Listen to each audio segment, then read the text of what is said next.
ఓ బాపు నువ్వే రావాలి, మళ్ళీ నీ సాయం కావాలి అంటూ శంకరద శంకరద జిందాబాద్ సినిమాలో మన చిరంజీవి గారు పాడినట్టు ఇప్పుడు అదే అవసరం వచ్చింది. ఓ బాపు నువ్వే రావాలి. అసలు ఈ పాట ఎందుకు పాడదాన్ని ఇప్పుడు అనుకుంటున్నారా? హాయ్, హలో, నమస్తే, ఆదాబ్. నేను మీ రఫీక్ కింగ్. అసలు మ్యాటర్కి వెళ్ళిపోయే ముందు కొంచెం ఛానల్ని సబ్స్క్రైబ్ చేసి కొంచెం బూస్టప్ ఇవ్వండి. మీ ఎంకరేజ్మెంట్కి నా హ్యాట్స్ ఆఫ్, నా జోహార్లు, నా థ్యాంక్స్.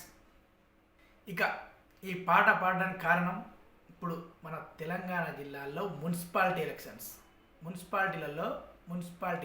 ఎలక్షన్స్ కౌన్సిలర్లను ఎన్నుకోబోయే తరుణం వచ్చేసింది. ఇప్పుడు ప్రతి ఒక్కరి ఓటు హక్కు ఎంతో అంటే ఎంతో విలువైనది. నేను మన తెలంగాణ ప్రజలకి ఏం చెప్దాం అనుకుంటానా ఈ వీడియో ద్వారా అనుకుంటే, ఒక్క క్షణం వినండి.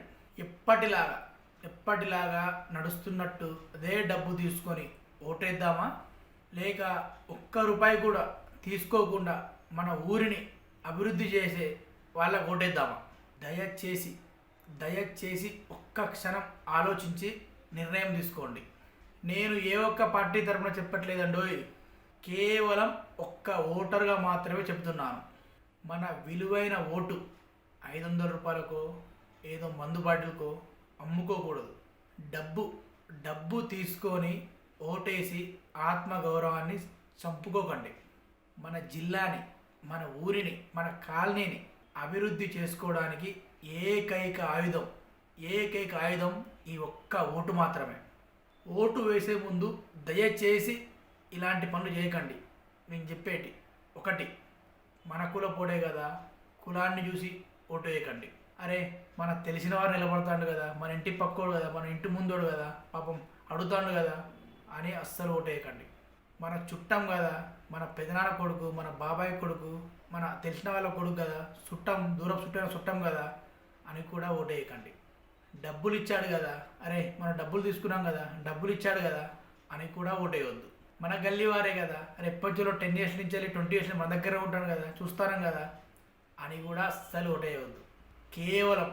కేవలం ద క్వాలిటీస్, అతను పని చేయగలడా లేదా అని డబ్బు తీసుకోకుండా ఓటు వేయాలి. అతన్ని ముందే ప్రశ్నించండి. మాకు కాలనీలా ఇది కావాలి, మాకు మా ఊర్లో ఇది కావాలి, ఇది చేస్తే నీకు ఓటేస్తా అని చెప్పి మరి ఓటేయండి. ఎందుకంటే తర్వాత మీకు గెలిచిన తర్వాత అడిగే హక్కు ఉంటుంది. డబ్బు తీసుకుంటే ఆ హక్కును మాత్రం కోల్పోతారు. ఓటు నమ్ముకుంటే మన ఇంటి నమ్ముకున్నట్లే అని ఒక గొప్ప మహానుభావుడు చెప్పాడు.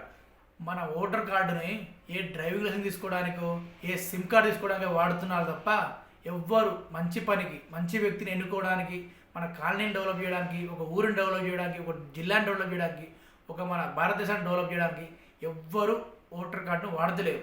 ఇప్పటికైనా మంచి పనికి, ఒక అభివృద్ధి పనికి మన ఓటర్ కార్డును వాడి చూపిద్దాం. మళ్ళీ చెప్తున్నా, దయచేసి ఓటు వేసే ముందు ఒక్క క్షణం ఆలోచించి ఓటు వేయండి. ఫైనల్లీ అదే పాట నాకు మళ్ళీ గుర్తొచ్చింది. ఓ బాపు నువ్వే రావాలి, మళ్ళీ నీ సాయం కావాలి. ఓకే అండి, సైనింగ్ ఆఫ్. నేను మీ రఫీక్ కింగ్. బాయ్.